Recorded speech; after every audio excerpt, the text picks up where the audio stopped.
Happy Friday! That's on. It doesn't appear there. Let me turn this down before I get struck.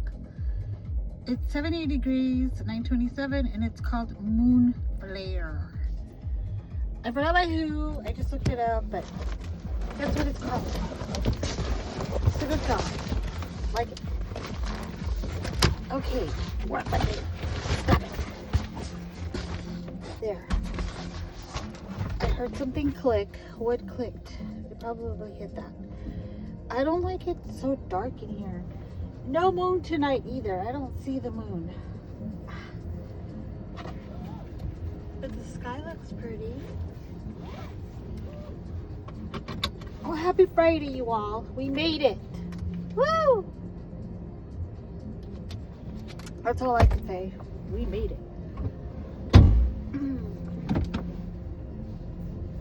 Let me turn it down a bit.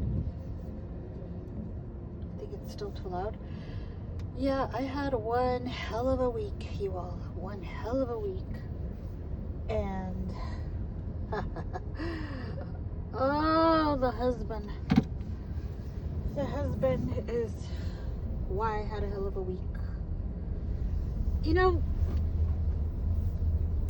I don't know what it is about some men. And I said some, let me clarify. Some men. I don't know what it is about them. That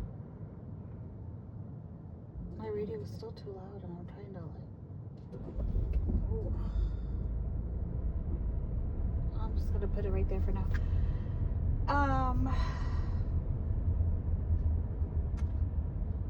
They love to gaslight and deflect and not take any accountability, and they like to pull that switcheroo where they shift the blame back to you, you know. And this isn't only me that's going through this, and not that I'm happy about it, but my family member that I mentioned before, we were like, I don't want to say comparing notes, but she was freaking out today with what I was telling her on what happened yesterday with the husband. I had already told her what happened earlier, but this was for yesterday. And she's like, oh my God. Like, he is so much like my boyfriend. And I said, I know, and it's weird. Excuse me. You know, and men tend to think that us women are all the same. And okay, somebody in front of me, beside me, I don't know who, has that music really loud, ugly music too. Oh, there they go. Who's in the truck? They'll be like, all women are the same. Okay, maybe that's the wrong voice. All women are the same. That's what men say, right? No, we're not. It's been scientifically proven that we are not all the same. We're all wired differently. We have so many extensions in our brain that, you know, we're different. We are all wired differently. And you will never make us all the same. Men, however, it's either one kind. Well, no, let me back up. It's either this kind or the other, and that's it. It's either the caring man, the hard-working caring man that loves his family, loves his country, you know, and so forth and so forth. And then you have the deadbeat. That's it. That's it. There's no in between. There really isn't. This always happens when I start recording myself, where I have to keep clearing my throat. Is this still recording? Yeah, okay. Yeah, and I was listening to this, well, the same guy that I listen to every night, because he comes on every night. And he was saying that happy man is a married man. You have never, he goes, you've never met a married man that's unhappy.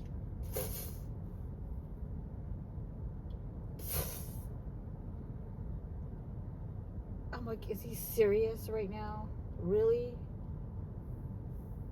And he's just like, as long as a man is married, he is happy, and as long as, oh, I didn't even put my blinker, as long as the wife obeys him and cooks some good meals and listens to him, and all this other stuff, right? And I'm like, what? And I'm like, excuse me, I would like to say that how many married women are happy? A lot of us will say, yes, we're very happy. We're happy. But are we really? Why are you happy? Because like I just mentioned, us women are wired differently. Now, I'm not saying there's no happy women out there. I just pressed something. What did I press? Oh, God. What does this mean? What is this for? Oh, that's for the channels. Okay, never mind. Oh. Now I messed it up. Okay, there you go. I'm not saying that there's no generally happily married women. I'm not saying that at all.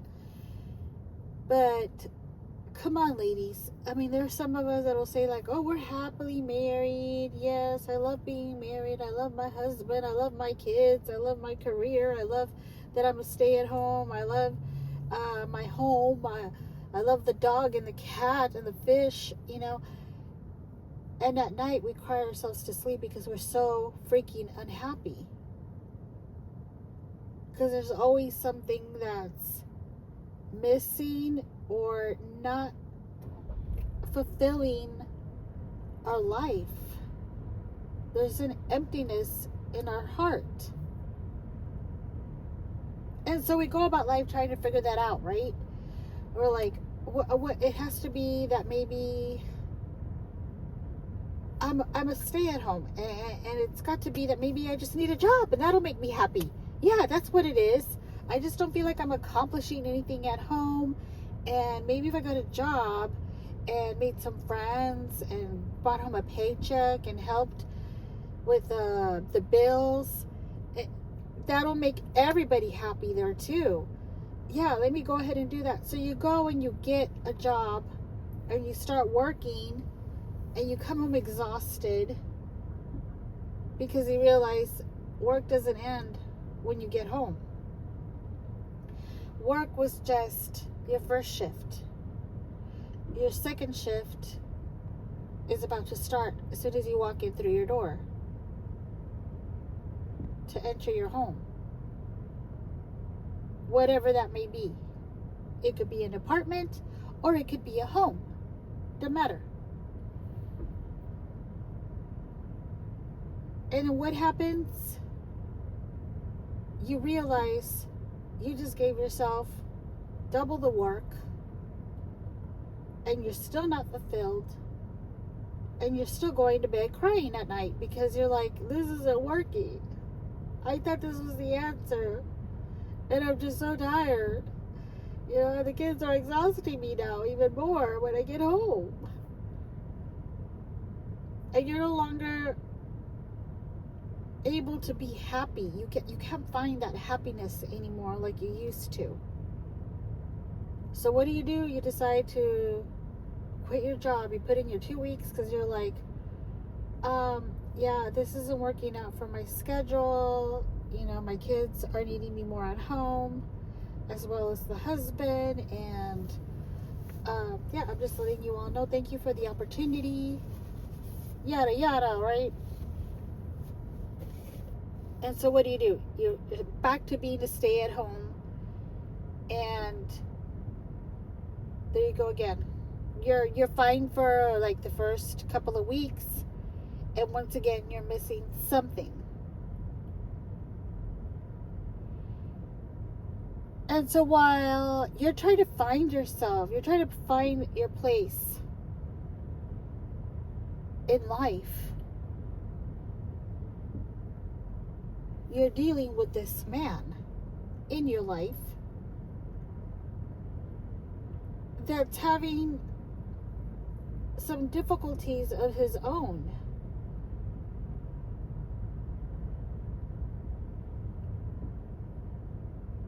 He's not as happy anymore either.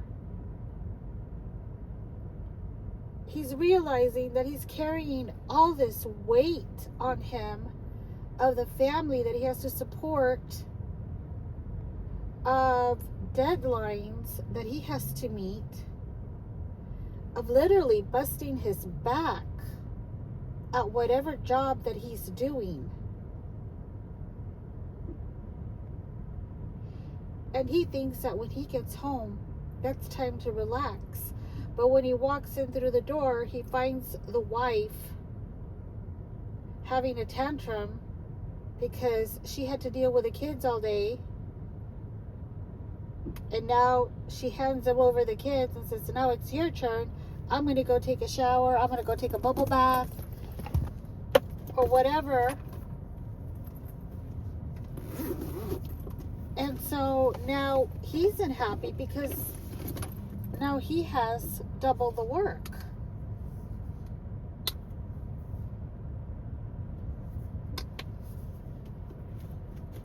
And I know that I'm going a totally different direction than what I started with. I started with the gaslighting and everything, right? How men like to do that.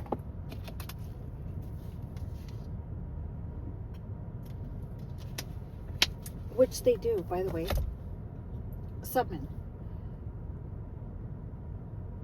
But the reason I'm even bringing it up, these two different things up, is because the husband, my husband, has been doing this way more often than usual, where he continues to gaslight me, where he's like blaming me. Suddenly I'm the villain in his story and he's a victim, and you know, we're not even together most of the time. He's out of town 3 weeks out of the month. He comes home for a couple of days and then he leaves again for the road. So technically this is his second home. His first home is out there on the road, his job.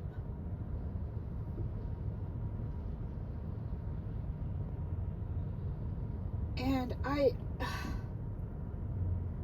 it just dawned on me that, okay,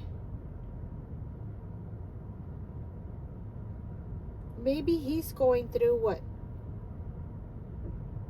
I went through at one time in my life. When we first met, I was working at the dealership. My kids were smaller. I had the energy and the stamina to wake up at 5:30 or 6 o'clock in the morning, make breakfast for all of us, get us out the door. Of course, he didn't need my ride to work, but get my kids out the door, drop them off at school, go to work, get out of work, pick up my kids from school. And I only worked from 8 to 3, by the way. It was a part-time job, Monday through Friday, 8 to 3, Saturdays, 8:30 to 6. So anyway, and it was every other Saturday. So anyway, pick up the kids from school, get home, make dinner, make sure they did their homework, get them bathed, cleaned up, ready for bed, and do it again the next day. In between all that, spend a little time with him. We weren't together yet. We weren't living together yet. When we did move in together, my workload increased because I would get home, I would make dinner for not 2 people, but 4 people. And because I'm including myself now, and then I would make sure they're bathed. Then I would have to do the dishes, sweep up the floor wherever there was a mess, you know, and then I kid you not, I would not have a shower until 9 o'clock. I would still be in my work clothes that I put on at 6 o'clock in the morning, or rather 7 o'clock, because that's when we would leave. 7 o'clock in the morning till 9 o'clock at night. Then I would finally be able to take a shower, and I had to do it all over again the next day. It was exhausting.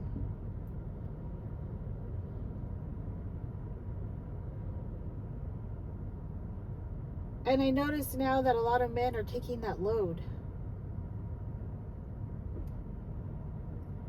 Because I guess through time, women, I'm going to take a guess here, have evolved. And they no longer think that they need to do those things anymore. Let's just hand it over to the husband. I'm done. It is 6 o'clock. I'm going home. I'm picking up the kids.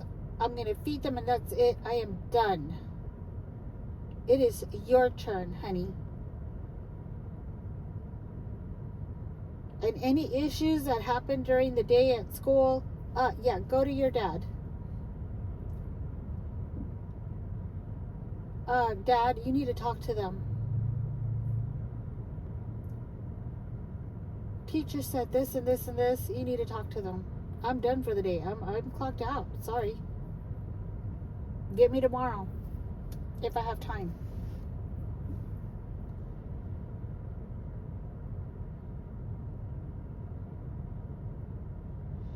And I think that couples have become so cold towards each other. We've lost that romance. We've lost that intimacy.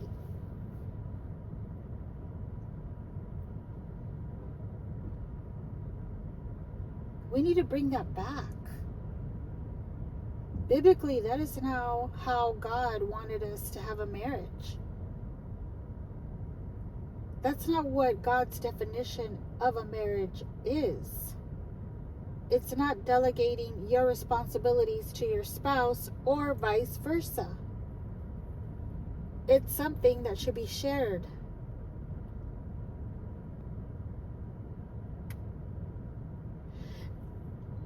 And you know, I was listening to this pastor that I listen to a lot on YouTube, Isaiah Saldivar. I don't know if you all have heard of him. Some of you might have. Some of you, he may not be your cup of tea. He's really loud. He talks really fast. But I really like him. I think he's really good. And he was asked a question the other night. And it went something like along the line of, will I see my wife in heaven? Or will I recognize my wife in heaven? Something like that. Either way, right? And so his response to this question that somebody in chat had, he says, well, first of all, it's in the Bible that we will not have a spouse in heaven. We're all going to be a family, right? Your children, they'll recognize you. Your wife will recognize you, your wife that you had here on earth. But up in heaven, she's not going to be your wife, and your children are not going to be your children. We're all going to be brothers and sisters in Christ.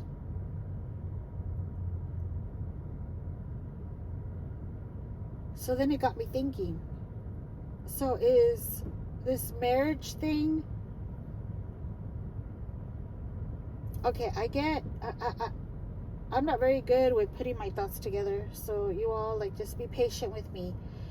But I get that getting married here on earth, it's showing a sign of your commitment, your loyalty, of wanting to be with this person and wanting to spend the rest of your life with this person, and you want no other person in your life. You have that one person that you're married to, and that's it. Nobody else is allowed. You made up your mind. And so you go before your family and your friends to make this commitment to, and have them also celebrate with you this special occasion.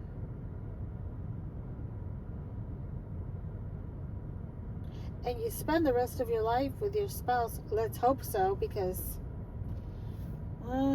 that's another conversation there. But so you spend the rest of your life with this person. You grow old together. Eventually one of you passes, and then the other person passes. And I'm thinking about all this, but when you get to heaven, they're no longer your spouse. So then I started thinking, well, then what's the point? Why do we strive to get married here on earth so desperately when we're not going to be husband and wife in heaven?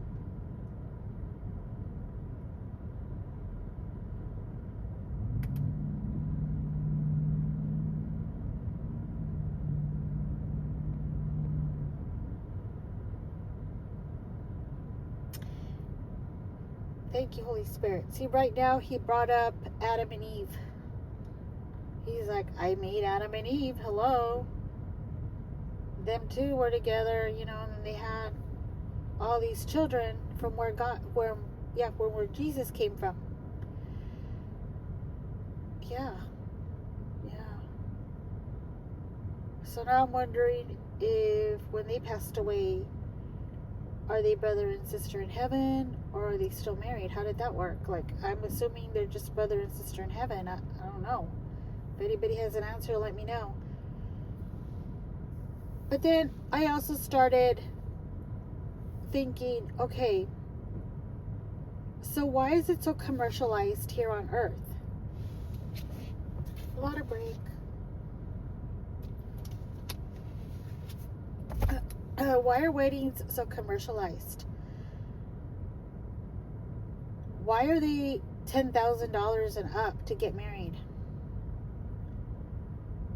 I was looking into the reception halls, and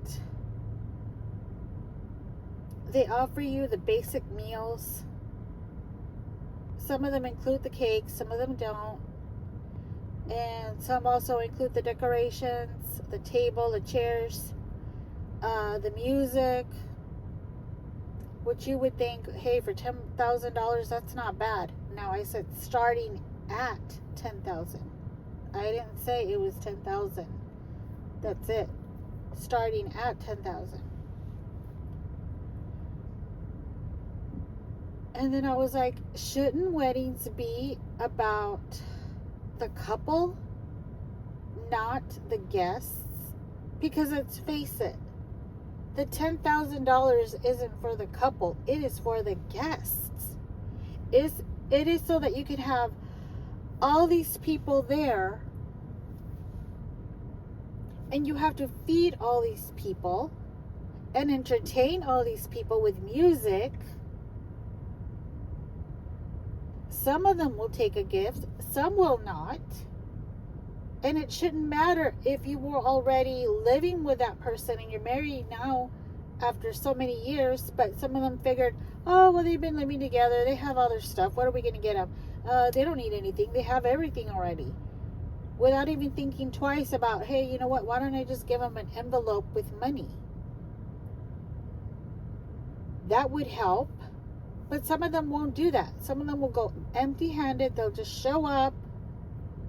They'll eat your food. They'll dance the night away and drink the night away and leave. Wish you well.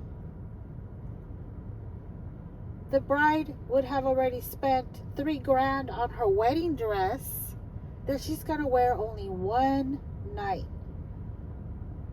Because face it, you can't use it again. It's not like you can spend, let me spend $3,000 to $5,000 on this wedding dress, just in case I gotta, maybe I'll get married a second time and I can use the same dress. No, it doesn't work that way.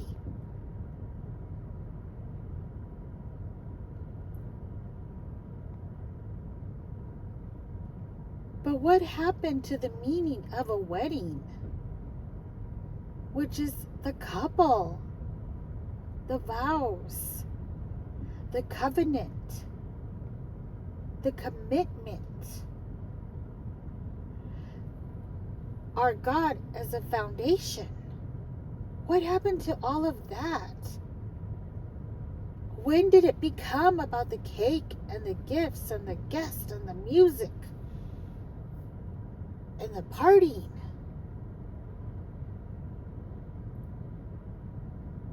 When did it become so extravagant? Now I know some of you are going to say, like, well, Moon, don't you remember, like, God, when he went to a wedding, that he turned the water into wine? They celebrated, they drank the night away. Yes, but the bride did not wear a $5,000 dress. The reception hall where they had it, it wasn't even a reception hall. It was outdoors in a small patio area with a few friends and Jesus and Mary. They didn't have to pay another 10 grand for that. And it helped that Jesus turned the water into wine. So there you go. They didn't have to pay for that either. It was more of just being there to celebrate the couple and the love that they have for each other and the love that everybody else had for each other, being there, sharing that love with each other and connecting and knowing what a wedding is about.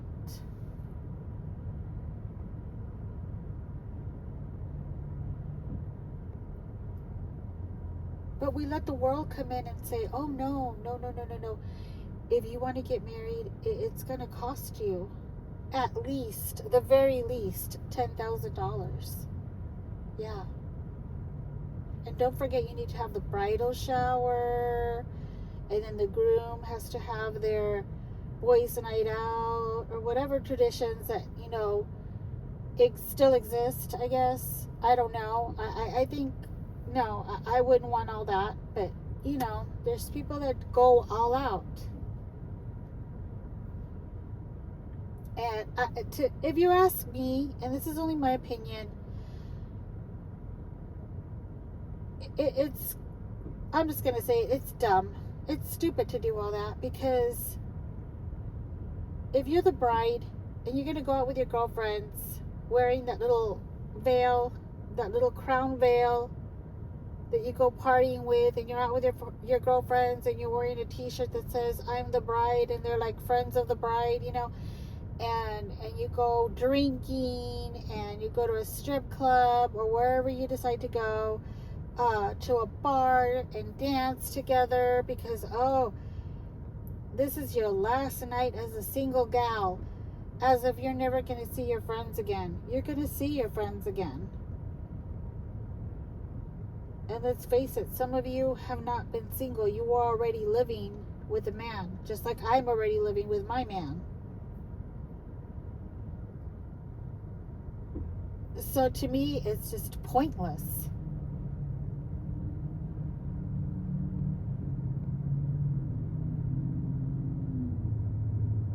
And you're also just opening up the door for something to happen. You're out there, you're getting drunk with your friends. Some guy's going to come up, hey, so you're the bride. Hey, so what about if I buy you a couple of drinks? Let me buy you a couple of drinks because you're the bride. You know what I mean? And you're just like, something can happen there. You never know. And the brides are not going to tell. I mean, the friends of the bride are not going to tell. The bride's going to feel shame because, oh my God, I got drunk and this guy slipped me something, and next thing you know, I had a night with him, and can't tell my future husband, the next day, we're getting married. Or vice versa. Maybe he went to the strip club with the guys. Some girl gave him a lap dance. One thing led to another.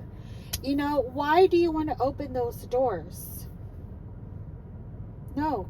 Close them and keep them shut. Do not allow them to open, especially when you're getting ready to make a commitment. Now, you've already made the commitment to this person that you've been loyal to, and now you're about to make that commitment known to your friends and your family.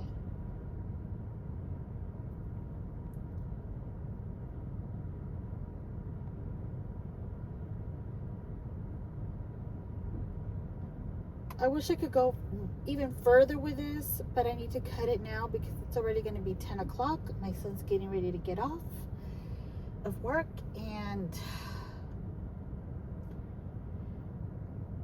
but what I really wanted to get out there is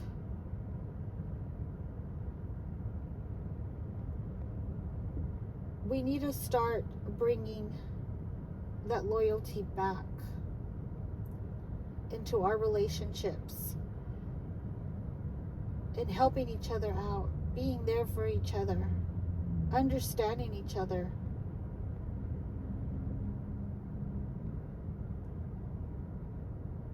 It's not all about the race of the sexes. It's not all about who's going to win, the men or the women.